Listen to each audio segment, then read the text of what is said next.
ഏവർക്കും നമസ്കാരം. ശുഭകരമാകട്ടെ, ദിനം സന്തോഷകരമാവട്ടെ, സൗഖ്യകരമാകട്ടെ. അനുഭവങ്ങളും അനുഭൂതികളും നമ്മെ ഏവരെയും നയിക്കും.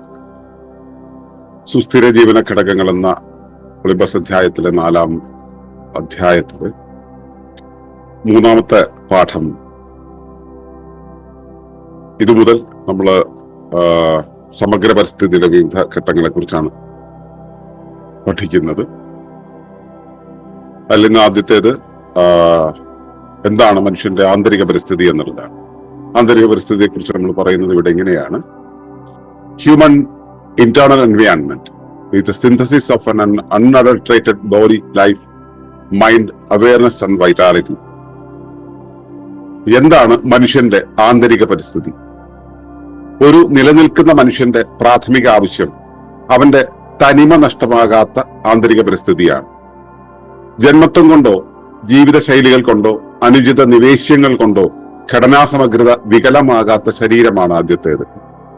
പരിസ്ഥിതികൾ കൊണ്ടോ യാന്ത്രിക ജീവനം കൊണ്ടോ പ്രാരബ്ധങ്ങൾ കൊണ്ടോ കുലവ്യക്തിധർമ്മങ്ങൾ തെറ്റിക്കാതെയുള്ള ജീവനാണ് രണ്ടാമത്തേത്. രാഗാദികൾ കൊണ്ടോ വൈകാരിക സ്വാധീനം കൊണ്ടോ അനുചിത കർമ്മങ്ങൾ കൊണ്ടോ ധർമ്മബോധ്യം നഷ്ടമാകാത്ത മനസ്സാണ് മൂന്നാമത്തേത്.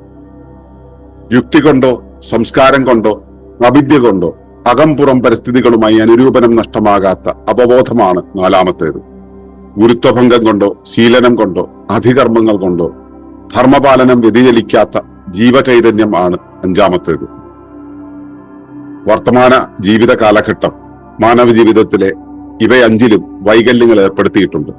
ഒളിമ്പസ് പോലെയുള്ള ഒരു അതിജീവന പ്രതിസംസ്കൃതി കൊണ്ട് മാത്രമേ മനുഷ്യന്റെ ആന്തരിക പരിസ്ഥിതിയുടെ പുനഃസ്ഥാപനം സാധ്യമാകുകയുള്ളൂ. ഇതാണ് നമ്മൾ മനുഷ്യന്റെ ആന്തരിക പരിസ്ഥിതിയെ കുറിച്ച് പറയുന്നത്.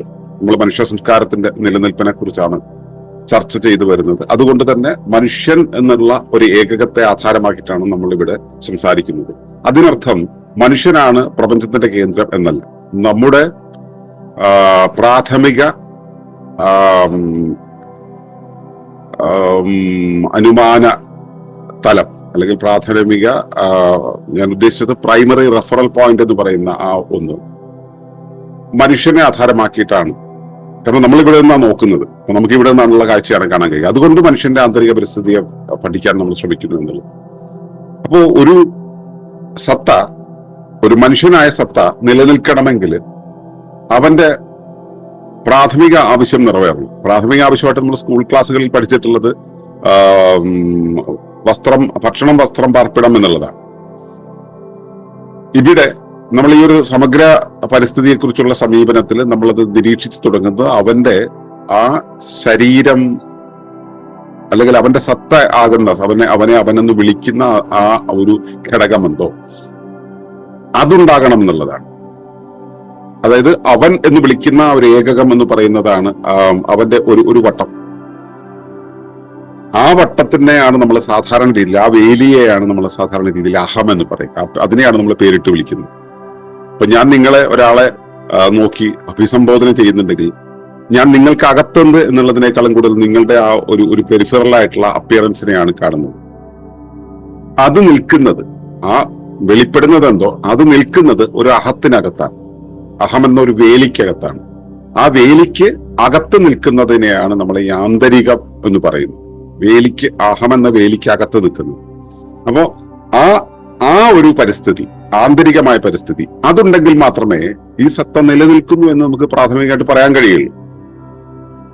അപ്പോ അങ്ങനെ വിളിക്കുന്ന ആ ഒരു സത്തയ്ക്ക്, നമുക്കറിയാം എല്ലാ സത്തകൾക്കും 5 മാനങ്ങളുണ്ട്. അതിൽ പ്രാഥമിക മാനമാണ് ശരീരം എന്നുള്ളത്. പക്ഷെ സുസ്ഥിരമാകണമെങ്കിൽ ആ ശരീരത്തിന് ചില സ്പെസിഫിസിറ്റീസ് ഉണ്ടായിരിക്കണം. അത് വികലമാകാത്ത ശരീരമായിരിക്കണം എന്നുള്ളത്. എങ്ങനെയാണ് ഈ വികലമാകുന്നത്?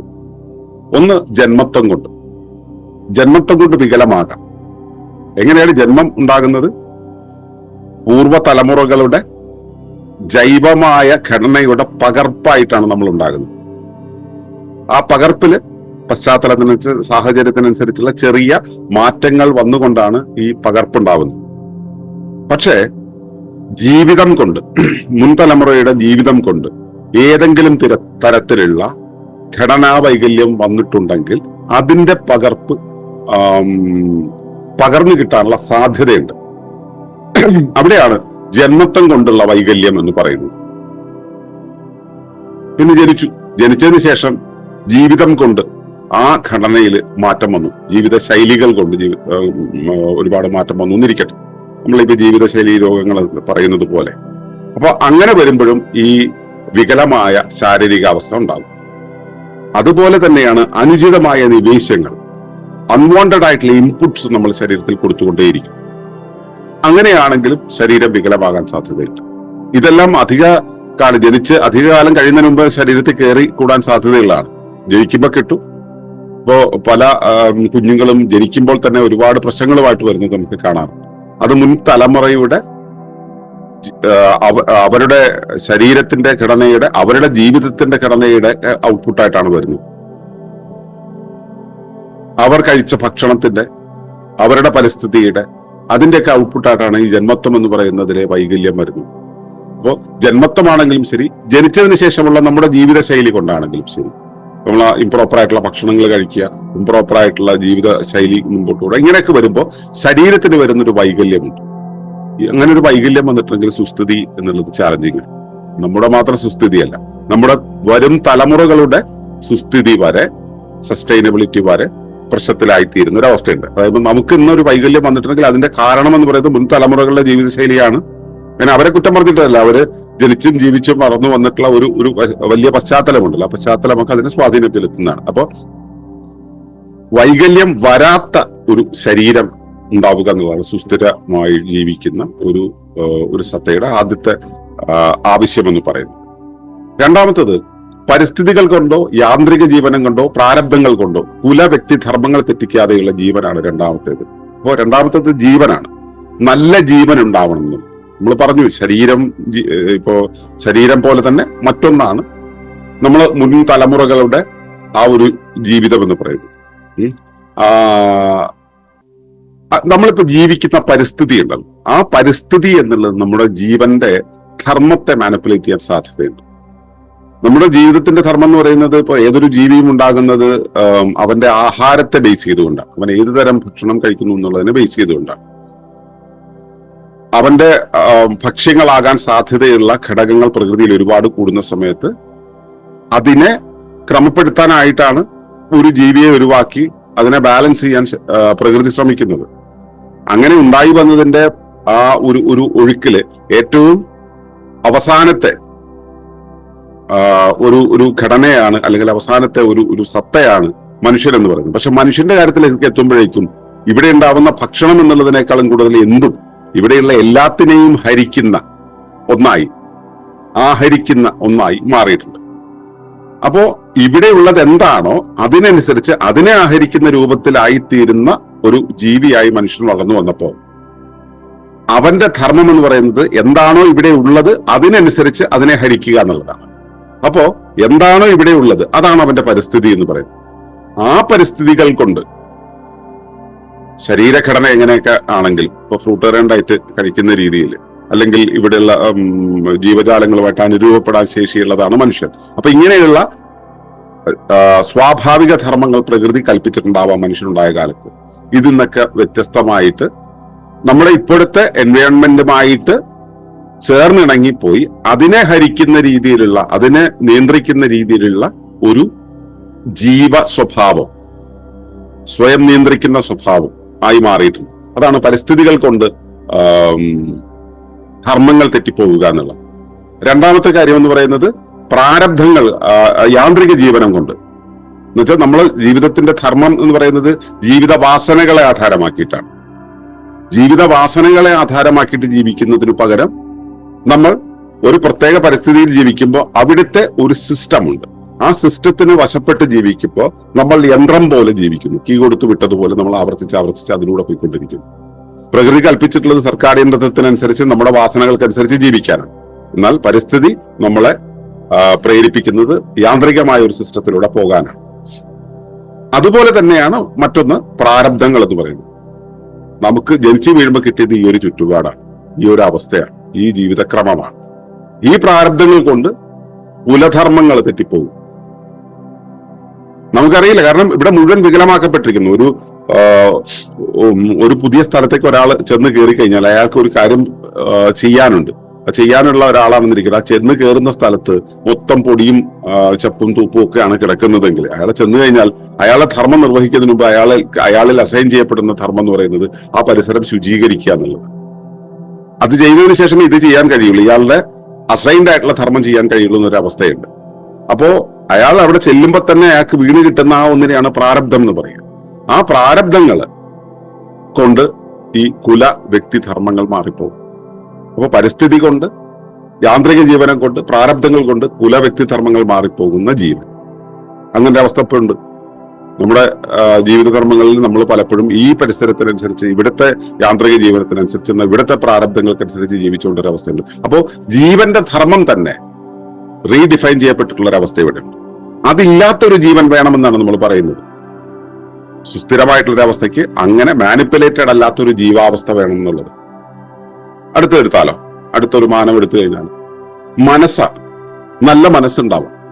എന്താ ഈ നല്ല മനസ്സ്? മനസ്സെന്ന് പറയുന്നതിന്റെ ഉത്തരവാദിത്വം തന്നെ ധർമ്മങ്ങൾ എങ്ങനെ നിർവഹിക്കണം എന്ന ആസൂത്രണമാണ്. ധർമ്മത്തെ കർമ്മമാക്കി മാറ്റാനുള്ള ആസൂത്രണമാണ്. ആ ആസൂത്രണത്തില് രാഗാദികൾ നമ്മളെ ബാധിക്കുകയാണെങ്കിൽ, രാഗദ്വേഷങ്ങളെല്ലാം തന്നെ, ഇഷ്ടങ്ങളും അനിഷ്ടങ്ങളും അങ്ങനെയുള്ള കാര്യങ്ങൾ നമ്മളെ ബാധിക്കുകയാണെങ്കിൽ സ്വാഭാവികമായിട്ടും ഈ മനസ്സിന്റെയൊക്കെ സ്വാധീനത്തിൽ പെട്ടുപോകുന്നതാണ്. അങ്ങനെ പെട്ടുപോയാൽ ഈ മനസ്സ് യഥാർത്ഥ ധർമ്മത്തിൽ നിന്ന് മാറിപ്പോകും. നമ്മളിപ്പോ ഈ ജീവിതത്തിലെ ഒരുപാട് ഘട്ടങ്ങളിൽ, ഒരുപാട് കഥകളിലൊക്കെ നമ്മൾ വായിച്ചിട്ടുണ്ട്. ഒരാൾ ഒരു വഴിക്ക് പോകുന്നു ഒരു കാര്യം ചെയ്യാനായിട്ട്. ആ പോകുന്ന വഴിക്ക് ഇയാളെ ബാധിക്കുന്ന ഒരു വികാരം ഉണ്ടാകും, രാഗങ്ങൾ ഉണ്ടാകുന്നു. ഉടനെ പിന്നെ അയാൾ ആ ധർമ്മം അവിടെ വിട്ടിട്ട് ഇതിന്റെ പുറകെ അങ്ങ് പോകും. ഈ ഉത്തരവാദിത്വം എന്താണെന്ന് വെച്ചാൽ അത് അവിടെ കിടക്കുകയുള്ളൂ. അപ്പോ രാഗാദികൾ കൊണ്ട്, അല്ലെങ്കിൽ വൈകാരികമായിട്ടുള്ള സ്വാധീനം, ഏതെങ്കിലും തരത്തിലുള്ള വൈകാരിക സ്വാധീനം ഉള്ളിലേക്ക് പിൻവലിക്കുന്നത്, അല്ലെങ്കിലോ പോകുന്ന വഴിക്ക് ഞാൻ ഒരാളുടെ തലക്കിട്ടൊരു മേട് കൊടുത്തു, കർമ്മം ചെയ്തു. അപ്പൊ അയാൾക്ക് ദേഷ്യം വന്നു, അയാൾ എന്നെ ഇട്ട് ഓടിക്കുകയാണെന്ന് വെച്ച് കഴിഞ്ഞാൽ പിന്നെ ഞാൻ നേരെ പോകുന്ന വഴിയിൽ നിന്ന് മാറി എങ്ങോട്ടൊക്കെയാണ് ഓടിയെത്തുക അവിടേക്ക് എത്തേണ്ടി വരും. അപ്പോൾ ഈ രീതിയിൽ അനുചിതമായ കർമ്മങ്ങൾ കൊണ്ടോ ധർമ്മബോധ്യം നഷ്ടപ്പെടുന്ന ഒരു മനസ്സിന് കൃത്യമായ ധർമ്മബോധ്യം ഉണ്ടാവണം. അതിലേക്കാണ് നമ്മൾ പോകേണ്ടത്. പക്ഷേ അതിനു പകരം രാഗദ്വേഷങ്ങൾ കൊണ്ട്, വികാരങ്ങൾ കൊണ്ട്, അതല്ലെങ്കിൽ അനുചിതമായ കർമ്മങ്ങൾ കൊണ്ട് വഴിതെറ്റിപ്പോകാം മനസ്സ്. അപ്പൊ അങ്ങനെ ഒരു മനസ്സ് നമ്മളെ നിയന്ത്രിച്ചു കൊണ്ടിരിക്കുമ്പോൾ നമുക്ക് എങ്ങനെയാണ് സുസ്ഥിരമാകാൻ കഴിയുക? നമ്മൾ പോകുന്ന വഴി പോകാൻ കഴിയുക? അത് കഴിയില്ല. അപ്പൊ മൂന്നാമത്തേത്, ഇപ്പൊ ശരീരം, ജീവൻ, മനസ്സ്. നാലാമത്തേത് അവബോധം. നമുക്ക് ജ്ഞാനം എന്നും വിളിക്കാം. അവബോധം അല്ലെങ്കിൽ അവയർനെസ് എന്ന് പറയുന്ന ഒരവസ്ഥയിൽ ആണ് നാലാമത്തെ ആവശ്യം എന്ന് പറയുന്നത്. ആ നാലാമത്തെ ആവശ്യം എന്ന് പറയുന്നത് പ്രാഥമിക ആവശ്യങ്ങളിൽ നാലാമത്തേത്. അതിന്റെ പ്രത്യേകത വെച്ചാൽ ഈ യുക്തി കൊണ്ട്, നമ്മുടെ യുക്തിയുടെ സ്വാധീനം കൊണ്ടെന്നിരിക്കട്ടെ. യുക്തി എങ്ങനെ ഉണ്ടാവുന്നത്? ശരീരഘടനയിൽ സ്വാഭാവികമായ പ്രവർത്തനത്തിനുള്ള ചെറുവൈകല്യം ഉണ്ടാകുന്ന സമയത്ത് അതിനെ യുക്തി കൊണ്ട് കോമ്പൻസേറ്റ് ചെയ്യിക്കുന്ന ഒരു പരിപാടിയാണ്. അങ്ങനെയാണ് യുക്തി നമ്മളിൽ ഉണ്ടാകുന്നത്. സാധാരണ ഒഴുക്കിൽ നിന്നും വിഭ്രംശം ഉണ്ടാകുന്നതാണ് യുക്തി. ആ യുക്തി ചിലപ്പോൾ കാലഘട്ടത്തിന്റെ ആവശ്യമായിട്ടും വരും. അപ്പോൾ യുക്തിയുടെ സ്വാധീനം കൊണ്ട് അവബോധത്തിൽ മാറ്റം ഉണ്ടാകാം. കാരണം ഞാനൊരു കാര്യത്തെ നേരെ അറിയുന്നത് ഞാനതിനെ കുറിച്ച് ചിന്തിച്ചുണ്ടാക്കുമ്പോൾ യഥാർത്ഥത്തിലുള്ളതായിരിക്കില്ല അറിയുക, യഥാർത്ഥത്തിലുള്ളതായിരിക്കില്ല അവബോധമായിട്ട് ഉണരുന്നത്. അപ്പോൾ യുക്തി കൊണ്ട് ഉണ്ടാകാം, സംസ്കാരം കൊണ്ട് എന്റെ അറിവുണ്ടാവും. അപ്പൊ എന്റെ ഭക്ഷണം എന്ന് പറയുന്നത് എന്താണ്? അപ്പോൾ കേരളത്തിലുള്ളവർ വിചാരിക്കും ചോറും കറിയൊക്കെയാണ്. ആധുനിക കാലത്തുള്ളവർ വിചാരിക്കും കുഴിമന്തിയാണ് എന്റെ ഭക്ഷണം എന്നുള്ളത്. ഇപ്പോ അത് ഉത്തരേന്ത്യയിലുള്ള ഒരാളാണെങ്കിൽ ചപ്പാത്തിയോ പൂരിയാണെന്ന് വിചാരിക്കും. അപ്പോ സ്വന്തം ഭക്ഷണം എന്താണോ ആ ഭക്ഷണത്തെ കുറിച്ച് തന്നെ, അല്ലെങ്കിൽ സ്വന്തമായിട്ട് ശരീരത്തിൽ ഉണ്ടായിരിക്കേണ്ടത്, ജീവിതത്തിൽ ഉണ്ടായിരിക്കേണ്ടതാണോ അതിനെക്കുറിച്ചുള്ള അറിവ്, അവബോധം എന്ന് പറയുന്നത് തന്നെ മാറിപ്പോകുന്ന ഒരവസ്ഥ. ഇനി മൂന്നാമതൊരു കാര്യം കൂടെ ഉണ്ട്, അവിദ്യ. അതായത് കാര്യങ്ങൾ എങ്ങനെ ആയി തീരണം എന്നുള്ളതിനെ കുറിച്ചുള്ള അറിവിനെയാണ് നമ്മൾ ഇവിടെ വിദ്യ എന്ന് ഇവിടെ സൂചിപ്പിക്കുന്നത്. അതല്ലാതെ നേരാമണ്ണം കാര്യങ്ങൾ ചെയ്യാൻ അറിയില്ല എന്ന രീതിയിൽ കാര്യങ്ങൾ എങ്ങനെ വേണോ, എങ്ങനെ മുൻപോട്ട് പോകണോ, ആ പോകേണ്ടതിനെ കുറിച്ച് നമ്മുടെ സംസ്കാരത്തിൽ നിന്നും, സമുദായത്തിൽ നിന്നും, കുലത്തിൽ നിന്നും, ശരീരബോധത്തിൽ നമുക്ക് കിട്ടണം. പക്ഷെ അതല്ല നമ്മൾ ചെറിയ കാലം മുതലേ നമ്മൾ പലതും പഠിപ്പിച്ചിട്ടുണ്ട്. ആ പഠിപ്പിച്ചത് കൊണ്ട് നമ്മൾ തെറ്റായ വിദ്യ ശീലിച്ചിട്ടുണ്ട്. ഇപ്പോൾ നമ്മൾ വിദ്യ എന്ന രീതിയിൽ സ്വീകരിക്കുന്നതൊക്കെ ഈ അവിദ്യയാണ്, തെറ്റായ കുറെ കാര്യങ്ങളാണ്. അപ്പോ ആ തെറ്റായ കാര്യങ്ങൾ നമ്മുടെ ഉള്ളിലേക്ക് വരുന്ന സമയത്തും നമുക്ക് സ്വാഭാവികമായിട്ടുള്ള അവബോധം, സഹജമായിട്ടുള്ള അവബോധം നമുക്ക് നഷ്ടമാണ്. ഈ സഹജമായ അവബോധം ഉണ്ടെങ്കിലാണ് നമുക്ക് നിലനിൽക്കാൻ പറ്റുക. സഹജാവബോധത്തെ മാറിയിട്ടുണ്ടെങ്കിൽ നമ്മൾ യന്ത്രത്തിന് കണക്ക് ജീവിച്ചു പോയിട്ട് നമുക്ക് സ്വാഭാവികമായിട്ടുള്ള സുസ്ഥിതി നഷ്ടമാകും. ഇനി അടുത്തതാണ് ജീവചൈതന്യം എന്നത്. ആ ജീവചൈതന്യത്തിന് ഭംഗം വരാൻ സാധ്യതയുള്ളത് 2-3 കാര്യങ്ങളാണ്. ഒന്ന് ഗുരുത്വഭംഗം എന്നുള്ളത്. നമ്മൾ നമ്മുടെ റൂട്ടുമായിട്ട് കണക്ട് ചെയ്ത് നിൽക്കുന്ന ഒരവസ്ഥ നമുക്ക് നഷ്ടമാകുന്നതായിരിക്കും. നമ്മൾ എവിടെ നിന്ന് വന്നു, എങ്ങോട്ടാണ് നമ്മൾ പോകേണ്ടത് എന്നുള്ള കാര്യങ്ങളെ കുറിച്ച് നമ്മളെ ഓർമ്മിപ്പിക്കുന്നത് നമ്മുടെ ഓറിയന്റേഷനാണ്, നമ്മുടെ ഗുരുത്വമാണ്, സഹജമായ ബോധമാണ്. ആ ഗുരുത്വബോധം നമുക്ക് നഷ്ടമാകുന്നതാണ് ഗുരുത്വഭംഗം എന്ന് പറയുന്നത്. അതുപോലെ പലതരം ശീലങ്ങളിലൂടെ നമ്മൾ കടന്നുപോയി, പലതരം പരിശീലനങ്ങളിലൂടെ കടന്നുപോയി. ഇപ്പൊ നേരത്തെ വിദ്യയുടെ കാര്യം പറഞ്ഞ പോലെ പലതരം അവിദ്യകൾ നമ്മളിലൂടെ കടന്നു പോകുന്ന സമയത്ത് നമ്മളത് ശീലിച്ചു. അപ്പോ അതിനനുസരിച്ചുള്ള ഒരു ചൈതന്യക്രമം, ശക്തിക്രമമാണ് നമുക്കുണ്ടാവുക. ഉദാഹരണത്തിന് നമ്മൾ സ്ഥിരം പറയുന്ന ഒരു കാര്യമുണ്ട്. ഈ ചെറിയ കാലത്ത് തന്നെ നമ്മൾ കുഞ്ഞിന് അവൻ എന്താണെന്ന് മനസ്സിലാകുന്നതിന് മുമ്പ് തന്നെ കുഞ്ഞിന്റെ വായിൽ ഈ ധാന്യത്തിന്റെ കുറുക്ക് വെച്ചു. അങ്ങനെ വെച്ചു കൊടുത്തു ധാന്യമാണ് അവന്റെ ഭക്ഷണം എന്ന് അവന്റെ ശീലത്തിലേക്ക് എത്തും. സഹജമായി അവനിൽ ഉണ്ടാകുന്ന ഒരു വാസനയുണ്ട്, അവന്റെ ഭക്ഷണം കണ്ടെത്തി കഴിക്കാനുള്ള ഒരു തോന്നല്, അത് അവന് നഷ്ടമാണ്. അപ്പൊ ശീലനം കൊണ്ട് അവന്റെ ആ ശരീരത്തിന്റെ പ്രവർത്തന തത്വത്തിൽ മാറ്റം വരും. സ്വാഭാവികമായിട്ടും അവന്റെ ശ്വസനക്രമത്തിൽ മാറ്റം വരും. അവന്റെ ശരീര പ്രക്ഷുബ്ധതയിലൂടെ കടന്നുപോകും. ആ പ്രക്ഷുബ്ധതയെ അത് മറികടക്കണമെങ്കിൽ അവന് കൂടുതൽ ഊർജ്ജം വേണ്ടി വരും. അവൻ കൂടുതൽ ഊർജ്ജം ശ്വാസത്തിലൂടെ എടുക്കേണ്ടി വരും. ആ എടുക്കുന്ന സമയത്ത് അവൻ കൂടുതൽ സ്ട്രെയിൻ ചെയ്യേണ്ടി വരും. ഈ സ്ട്രെയിൻ ചെയ്യൽ എന്ന് പറയുന്നത് യഥാർത്ഥത്തിൽ സംഭവിക്കാൻ പാടില്ല. കാരണം അവന് സഹജമായ ജീവിതത്തിൽ അവനത് ഒഴുക്കായിട്ട് സംഭവിക്കേണ്ടതാണ്. അതിന് പകരം സ്ട്രെയിൻ ചെയ്ത് നേടേണ്ടി വരുന്നൊരവസ്ഥ. ശ്വാസം ഉള്ളിലേക്ക് എടുക്കുമ്പോൾ വയറുള്ളിലേക്ക് പോകുന്നൊരവസ്ഥ. ശ്വാസം ഉള്ളിലേക്ക് എടുക്കുമ്പോൾ വയർ വെളിയിലേക്കാണ് പോകേണ്ടത്, പക്ഷെ വയറുള്ളിലേക്ക് പോകുന്നു. ഈ ശ്വാസമാണ് നമ്മുടെ വെളിയിലുള്ള പ്രാപഞ്ചിക ചൈതന്യത്തെ നമ്മളിലേക്ക് കണ്ടക്ട് ചെയ്യുന്നത്. അതിന്റെ ആ കണക്ടിങ് ഡിവൈസ് എന്ന് പറയുന്നത് ശ്വാസമാണ്. ആ ശ്വാസത്തെ തന്നെ ലംഘിക്കുന്ന ഒരവസ്ഥ നമ്മുടെ ശീലനം കൊണ്ടുണ്ടാവും. അതുപോലെ തന്നെയാണ് അധികർമ്മങ്ങൾ ഉണ്ടാവുക. നമ്മൾ ഒരുപാട് ജോലികൾ ചെയ്തു എന്നിരിക്കട്ടെ, മുന്നിലേക്ക് വന്നെത്തുന്ന ചൈതന്യം എന്ന് പറയുന്നത് ആ വഴിക്ക് പോകും. നമ്മുടെ ഊർജ്ജമൊക്കെ ആ വഴിക്ക് പോകും. അങ്ങനെ ആ വഴിക്ക് പോകുന്ന സമയത്ത് നമുക്ക് നമ്മുടെ യഥാർത്ഥ ധർമ്മങ്ങൾ നിർവഹിക്കാൻ കഴിയാത്ത രീതിയിൽ നമ്മൾ ശോഷിക്കും. ചൈതന്യ ശോഷണമുണ്ട്. അങ്ങനെ ചൈതന്യ ശോഷണം ഉണ്ടാകുമ്പോൾ നമുക്ക് ഇന്നത്തെ ചൈതന്യം കൃത്യമായിട്ട് ഉപയോഗിക്കാൻ, ഊർജ്ജത്തെ കൃത്യമായിട്ട് ഉപയോഗിക്കാൻ കഴിയാതെ വരും. അപ്പോ ഈ ധർമ്മപാലനം എന്ന് പറയുന്നത്, നമ്മളുടെ ധർമ്മത്തെ പാലിക്കാനാണ് നമുക്ക് ഈ ഊർജ്ജങ്ങളെല്ലാം കിട്ടുന്നത്, ചൈതന്യം ഉണ്ടാകുന്നു. ആ ധർമ്മപാലനം എന്നുള്ളത് വ്യതിചലിക്കാത്ത ജീവചൈതന്യം നമുക്കുണ്ടാവും.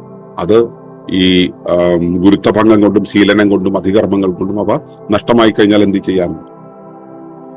അപ്പോ ഞാൻ ഈ പറഞ്ഞു വന്നത്, ശരീരം, ശുദ്ധമായ ശരീരം ഉണ്ടാവണം, പക്ഷെ അത് കറക്റ്റ് ആയിട്ടാണ് നിൽക്കുന്നത്. ശുദ്ധമായ ജീവൻ ഉണ്ടാവണം, അത് കറക്റ്റ് ആയിട്ടാണ് നിൽക്കുന്നത്. ശുദ്ധമായ മനസ്സുണ്ടാവണം, ശുദ്ധമായ അവബോധം ഉണ്ടാവണം, ശുദ്ധമായ ജീവചൈതന്യം ഉണ്ടാവണം. ഇവയെല്ലാം കറക്റ്റ് ആയിട്ടാണ് നമ്മുടെ ഉള്ളിൽ നിൽക്കുന്നത്. അങ്ങനെ പെർസിസ്റ്റ് ചെയ്യുന്ന സമയത്ത് വർത്തമാന ജീവിത കാലഘട്ടം മാനവ ജീവിതത്തിൽ ഇവയെ 5ലും വൈകല്യം ഏർപ്പെടുത്തിയിട്ടുണ്ട്. ഒളിമ്പസ് പോലുള്ള ഒരു അതിജീവന പ്രതിസംസ്കൃതി കൊണ്ട് മാത്രമേ മനുഷ്യന്റെ ആന്തരിക പരിസ്ഥിതിയുടെ പുനഃസ്ഥാപനം സാധ്യമാകുള്ളൂ. ഒളിമ്പസിന്റെ പ്രത്യേകത എന്താ, അല്ലെങ്കിൽ ഒളിമ്പസിന്റെ റോൾ എന്താ ഇവിടെ? ഇതിനെ അതിജീവിക്കാനുള്ള, അതായത് ഈ വന്നു ചേർന്ന വൈകല്യങ്ങളെ അതിജീവിക്കാനുള്ള ഒരു പ്രതിസംസ്കൃതിയാണ് ഒളിമ്പസ് എന്ന് പറയുന്നത്. സംസ്കാരം കൊണ്ടാണ്, ജീവിതശൈലി കൊണ്ടാണ്, ജീവിതത്തിന്റെ ഒഴുക്ക് കൊണ്ടാണ്, പശ്ചാത്തലം കൊണ്ടാണ്, പരിസ്ഥിതി കൊണ്ടാണ് നമ്മൾ ഇങ്ങനെയൊക്കെ ആയതെങ്കിൽ ഇതിനെ അതിജീവിക്കണമെങ്കിൽ നമ്മളെ കറപ്റ്റ് ചെയ്യാൻ ഈ കാലങ്ങളായിട്ട് ഇവിടെ ഉപയോഗിക്കപ്പെട്ടിട്ടുള്ള സംസ്കൃതിയെ, സംസ്കാരത്തെ തിരിച്ചുവയ്ക്കും. ആ തിരിച്ചുവയ്ക്കുന്ന ഒരു പ്രതിവിദ്യാഭ്യാസ പദ്ധതി, ഒരു പ്രതിസംസ്കൃതി, അതെന്തിനെ ലക്ഷ്യമാക്കണം? അതിജീവനത്തെ ലക്ഷ്യമാക്കുന്നതായിരിക്കും. അത്തരം ഒരു അതിജീവന പ്രതിസംസ്കൃതി കൊണ്ട് മാത്രമേ മനുഷ്യന്റെ ആന്തരിക പരിസ്ഥിതിയുടെ പുനഃസ്ഥാപനം സാധ്യമാവുകയുള്ളൂ. അപ്പോ സുസ്ഥിര ജീവനത്തിന്റെ ഏറ്റവും പ്രധാനപ്പെട്ട ഘടകമായിട്ടുള്ള ആന്തരിക പരിസ്ഥിതിയിൽ ഒട്ടേറെ ചാലഞ്ചസ് നമുക്കുണ്ട്. ഇതിനെ അതിജീവിക്കാൻ നമുക്ക് ഒരു അതിജീവന പ്രതിസംസ്കൃതിയായിട്ടാണ് ഒളിമ്പസ് മുമ്പിൽ നിൽക്കുന്നത്. സമഗ്ര പരിസ്ഥിതിയെ നിരീക്ഷിക്കുന്ന സമയത്ത് നമ്മൾ ആന്തരിക പരിസ്ഥിതിയിൽ നിന്നും തുടങ്ങണം. ആന്തരിക പരിസ്ഥിതിയെ ഒരു അതിജീവന പ്രതിസംസ്കൃതി കൊണ്ട് ശുചീകരിച്ച് അതിന്റെ അഡൾട്ടറേറ്റഡ് ആയിട്ടുള്ള സ്റ്റേറ്റ് മാറ്റി നമ്മളൊരു ഒരു പുതിയ അവസ്ഥയിലേക്ക് കൊണ്ടുവന്നാൽ മാത്രമേ മനുഷ്യന്റെ അവന്റെ കുലത്തിന്റെ ധർമ്മം, ജീവിതധർമ്മം പുനഃസ്ഥാപിക്കാൻ കഴിയുള്ളൂ. അതുവഴി മാത്രമേ അവന് സുസ്ഥിതി സാധ്യമാവുകയുള്ളൂ എന്നതാണ് സുസ്ഥിര ജീവിത ഘടകങ്ങളുടെ 5 ഘട്ടങ്ങളിലെ ആദ്യ ഘട്ടങ്ങളെ കുറിച്ച് പറയാനുള്ളത്.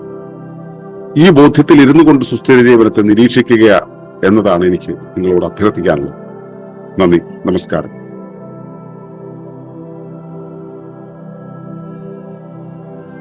ഈ വിഷയം ഇഷ്ടമായെങ്കിൽ ഒന്ന് ലൈക്ക് ചെയ്യുക, കമന്റ് ചെയ്യുക, ഷെയർ ചെയ്യുക. നിങ്ങൾ പ്രകൃതിയെ ഇഷ്ടപ്പെടുന്നുവെങ്കിൽ ഈ ചാനൽ സബ്സ്ക്രൈബ് ചെയ്യുക.